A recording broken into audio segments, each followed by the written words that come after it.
नमस्कार साथियों, स्वागत है आपका अपने यूट्यूब चैनल आलोचना इंस्पायर इंडिया पर। आज हम बात करेंगे दिल्ली लिकर स्कैम के बारे में। साथियों, किसी भी स्टेट गवर्नमेंट को स्टेट चलाने के लिए पैसे की जरूरत होती है और स्टेट का पैसा टैक्स से कमाती है।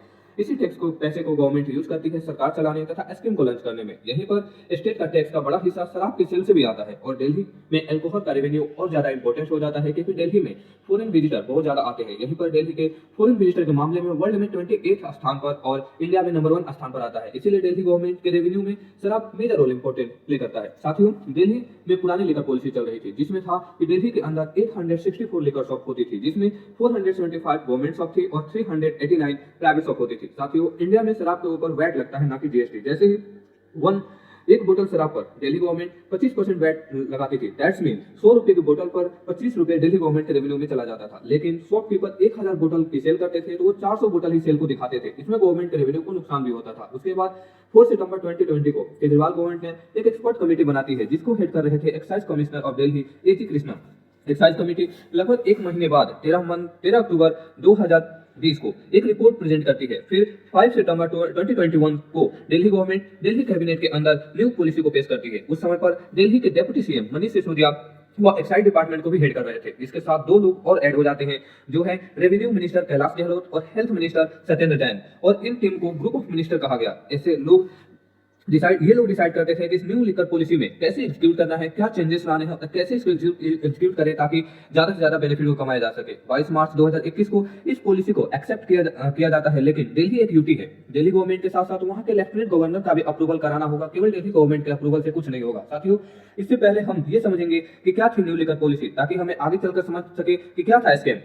इस न्यू लिकर पॉलिसी में कहा गया था कि गवर्नमेंट अब शराब के ठेके नहीं चलाएगी, ये सारे ठेके प्राइवेट वेंडर्स कंपनी ही चलाएगी। दूसरी चीजें इस पॉलिसी में कही गई थी कि पहले जो लाइसेंस थे 6 से 7 लाख रुपए तक मिल जाते थे, लेकिन न्यू लिकर पॉलिसी के अकॉर्डिंग लाइसेंस अब 5 करोड़ देने होंगे और लाइसेंस जो लिकर का लाइसेंस है ऑक्शन के थ्रू दिया जाएगा, जैसे कि आईपीएल में ऑक्शन होते हैं। और दिल्ली गवर्नमेंट ने दिल्ली को 32 जोन में बांट दिया।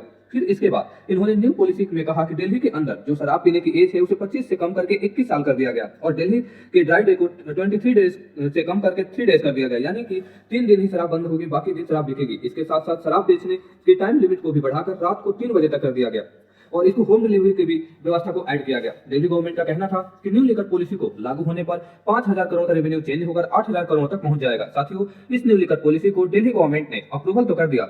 अब फाइनल अप्रूवल की इंतजार था लेफ्टिनेंट गवर्नर का। जब ये नोटिस दिल्ली गवर्नमेंट इस लेटर को लेफ्टिनेंट गवर्नर के पास भेजती है तो यह अप्रूव हो जाता है। अब यह पॉलिसी 17 नवंबर 2021 को लागू होनी थी, लेकिन इसके 2 दिन पहले 15 नवंबर 2021 को लेफ्टिनेंट गवर्नर ने कहा कहीं भी ऐसा शॉप ना खोली जाए जहां लोग अनकंफर्टेबल फील करें। इसके लिए डीडीए और एमसीडी के अप्रूवल के बाद ही शॉप को खोला जाएगा। फाइनली 17 नवंबर 2021 को new liquor policy some changes जैसे 21 इयर्स एज और ड्राई डे को अमेंड करते हुए लागू कर दी गई। लेकिन इसमें दिक्कत आनी शुरू हुई क्योंकि लिकर वेंडर्स श्योर नहीं थे कि ये इतने महंगे लाइसेंस खरीदेंगे शॉप चलेगी नहीं चलेगी। दूसरी, जो अनऑथराइज एरिया में लिकर शॉप नहीं खोली जाएगी, लेकिन इसके बाद भी शॉप खोली गई। कोर्ट से भी ऑर्डर आ गए कि शॉप को रेसिडेंशियल एरिया से हटा दिया जाए और जिन कंपनी ने ये लिकर लिए थे उन्हें अपना लाइसेंस वापस कोर्ट मांगने चले गए, कोर्ट में चले गए। इसी वजह से दिल्ली में लिकर का सेल और लिकर शॉप बंद हो गई और कम हो गई। इसकी वजह से साकेत, महिपालपुर, कमला नगर, गोविंदपुर, जहां पर शराब के कंजम्पशन ज्यादा होते थे वहां शॉर्टेज होने लगा। साथियों, न्यू लिकर पॉलिसी में जहां पे मेंशन था कि जो कंपनी शराब बनाएगी वो शराब नहीं बेचेगी, लेकिन मैन्युफैक्चरिंग वाले कंपनी ही शॉप खोलकर बैठ गए। इन्होंने अपना कंपटीशन को कम करने के लिए, मार्केट बनाने के लिए सस्ती शराबें तथा by one get one free scheme के साथ बेचना शुरू किए, जिससे लिकर का कंजम्पशन बढ़ गया। इस पार्टिकुलर टाइम पर जहां पर शराब की बिक्री ज्यादा हुई लेकिन गवर्नमेंट का रेवेन्यू कम कैसे हो गया।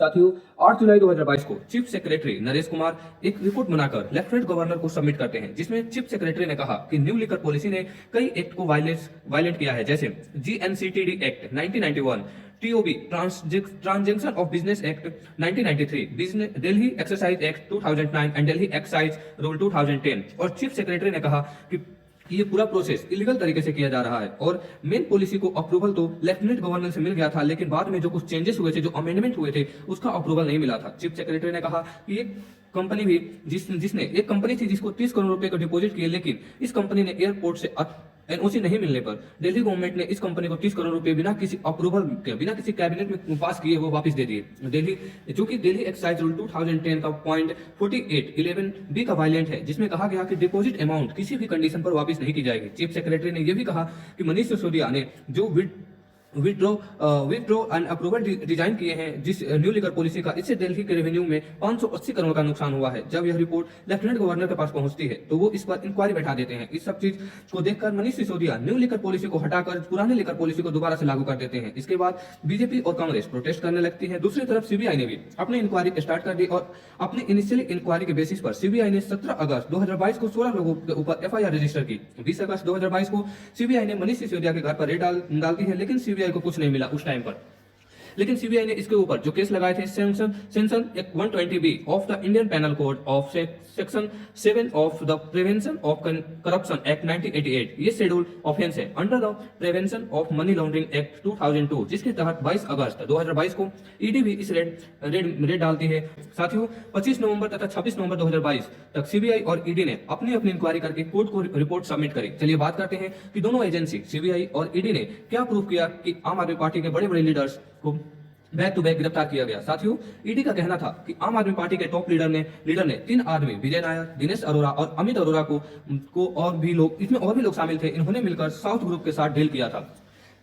मार्च 2021 में मंगूता रेड्डी जो आम आदमी पार्टी के आंध्र प्रदेश के एमपी हैं, उन्होंने सुना कि दिल्ली में न्यू लिकर पॉलिसी के बारे में चर्चा चल रही है, तो वह सीएम केजरीवाल से मीटिंग को फिक्स किया। और इस मीटिंग के दौरान सीएम केजरीवाल कहते हैं कि के कविता भी मिलने आई थी 2 दिन पहले, उनसे बात करिए। इसके थोड़ी ही देर बाद केजरीवाल कहते हैं, ऐसा कहा जाता है कि पंजाब और गोवा में इलेक्शन आ रहे हैं और हमें 100 करोड़ रुपए का फाइनेंशियली सपोर्ट चाहिए। ये सारी बातें मंगूता रेड्डी ये सारी चीजें को डिस्क्लोज करते हैं अपने एक स्टेटमेंट में। मीटिंग के नेक्स्ट डे के कविता इनके पास कॉल करती है और वो बोलती है, मैंने सारी चीजें सेट कर दिया है, दोनों को मिलकर 100 करोड़ देना होगा। और as per the ED statement मंगूता ने 25 करोड़ रुपए दिए थे, जिसमें 10 करोड़ रुपए कैश 28 मार्च को दिया गया था और 15 करोड़ रुपए कैश को अगले महीने दिया गया था।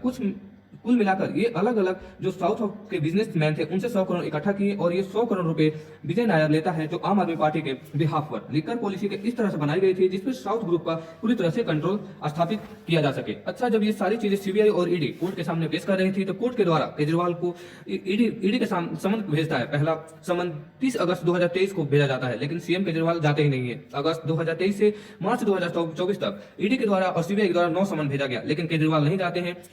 At the same time court में हियरिंग चल रही थी कि लोग पकड़े जा रहे थे, रेड पड़ रही थी और इसी पार्टिकुलर टाइम तक मनीष सिसोदिया, सत्येंद्र जैन और संजय सिंह को पकड़ा जा चुका था। ईडी ने कहा कि इस केस में 36 एक्यूज ने 170 मोबाइल चेंज किए, जिसकी टोटल कॉस्ट 1.38 करोड़ थी। ईडी के अनुसार 44.6 करोड़ रुपए हवाला के थ्रू गोवा इलेक्शन में पहुंचाए गए, जिसमें अंगड़िया का भी यूज किया गया। जब ईडी ने समन के बाद केजरीवाल नहीं आते हैं तो ईडी ऑफिसर्स इनके घर पर गए, इनसे पूछताछ करते हैं तथा इनके फैमिली मेंबर और इनके मोबाइल फोन को जब्त करते हैं और सीएम केजरीवाल को अरेस्ट करते हैं, क्योंकि अरविंद केजरीवाल आम आदमी पार्टी के हेड थे और इलेक्शन में आम आदमी पार्टी को ज्यादा फायदा हुआ इनको पॉलिसी चेंज करने से और देश के पैसे को इन्होंने नुकसान पहुंचाया। यही कारण है कि अरविंद केजरीवाल को गिरफ्तार किया गया। साथियों, आपको हमारा सेशन कैसा लगा कमेंट बॉक्स में जरूर बताएं। चैनल को लाइक एंड सब्सक्राइब करें। Thank you.